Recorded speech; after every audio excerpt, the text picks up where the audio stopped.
আমার বন্ধু সোমনাথ সেন, আমার বন্ধু সেই কোভিড কাল থেকে আমরা কাজ করছি। কোভিডের আগেও কাজ করেছি, কিন্তু কোভিডের সময় উনি বললেন যে বসে থাকবো না, চলো আমরা কাজ করি। তুমি তো বেরোচ্ছই, তুমি এত জায়গায় যাচ্ছ, সুন্দরবনে যাচ্ছ, এখানে সেখানে কাজ দিতে যাচ্ছ, ছবি আমরা করবো।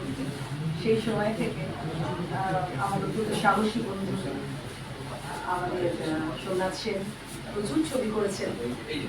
হেন অভিনেতা নেই যাদের সঙ্গে উনি কাজ করেননি। আর চন্দন, আমাদের চন্দন দেব, ওর প্রকৃত আরেক বন্ধু, যিনি অসময়ে ওকে সাহায্য করে চলেছেন। এই ছবিতেও উনি আমাদের প্রযোজক, শ্রীজা আমাদের আমাদের পরিবেশক। আর রয়েছে বিশ্বজিৎরা। বিশ্বজিৎরার এই দুটো ছবিতে আমার পেয়ার হয়েছে। তো আগের ছবিতে ভীষণ ভালো অভিনয় করেছেন, আমার নগর দর্পণে খুব ভালো অভিনয় করেছেন।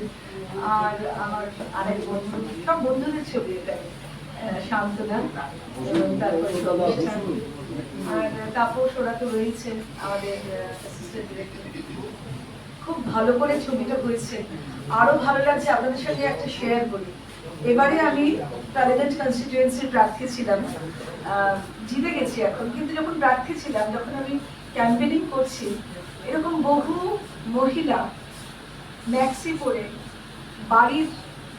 বাড়ির পোশাক পরে, একটা ওড়না জড়িয়ে আমার কাছে কাঁদতে কাঁদতে এসে বলছে, একটা কিছু করুন না দিদি, একটা কিছু করুন যাতে এখানে আপনারা যেন কাজ জোগাড় করতে পারেন।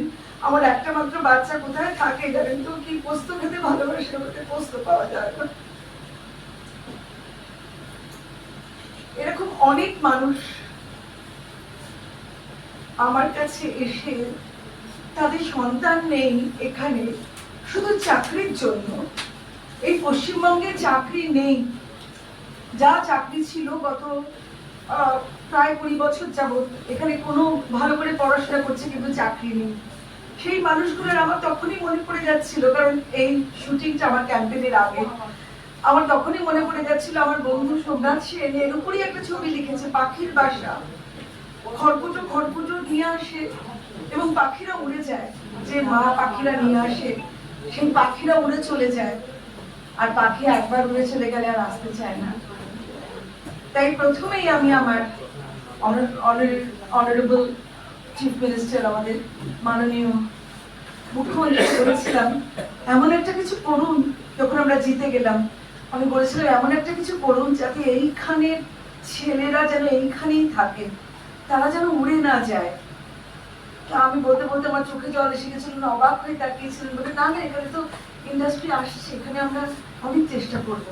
আমি তাকে ভালো করে বলে দিইনি যে কেন আমার চোখে জল চলে এসেছিল ওনাকে বলতে বলতে, কারণ তার একটু আগেই তো আমরা সেই ছবিটা করেছিলাম। একটু আগেই আমার কাছে কত বাবা এসে বলছেন, এক বয়স্ক ভদ্রলোক, বেশি বয়স্ক নয়, আমাকে কত প্রায় হয়তো একটু বড়, এসে বলছেন, জানেন তো ভাই, আমার ছেলে 3 বছর হলো ইচ্ছে না।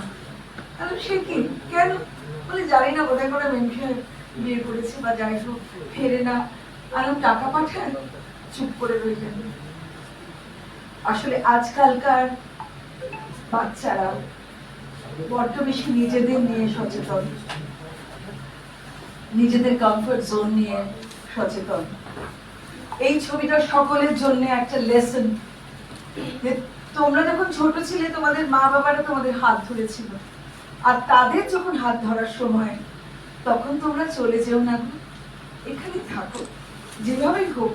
হয়তো একটু কম পয়সা রোজগার হবে, হয়তো একটা ঘরের মধ্যেই তোমাদের দুটো ঘর, বাড়িতে দুটো ঘর থাকলে ওই সেকেন্ড ঘরটা তোমাকে দেওয়া হবে, সেখান থেকে তুমি বড় হও, নিজেকে আরেকটু বাড়াও, কিন্তু চলে যেও না। আর এই বৃদ্ধাশ্রম নামক একটি অদ্ভুত সংস্থা তৈরি হয়েছে বেশ কিছু বছর, তাদেরকেও বলছি, যদি একান্তই কোনো সঙ্গীত দরকার হয় আপনারা যাবেন, কিন্তু ছেলে মেয়ে হাত ছেড়ে দিল বলে যাবেন না। ছেলে মেয়েদের রেগুলার বোঝাবেন, আমরা আছি, আমরা এসে তাদের বোঝাবো। আমরা যারা জনপ্রতিনিধি, আমরা এসে তাদের বোঝাবো। আমরা কিন্তু তাদের কোনো কথা বলবো না, আমরা তাদেরকে ধমক দেব না, কিন্তু তাদেরকে বলবো যে মা বাবার সঙ্গে থাকো, নিজের গুরুজনদের সঙ্গে থাকো, সেটাই হবে সব থেকে বড় স্বর্গ, সেটাই হবে সব থেকে বড় আশ্রয়। আমার এই ছবির সমাধান কিন্তু অন্য, সেও এক অন্য, সেটা আপনারা দেখবেন। সেই সমাধানটাও আরেকটি সমাধান হলেও হতে পারে, কিন্তু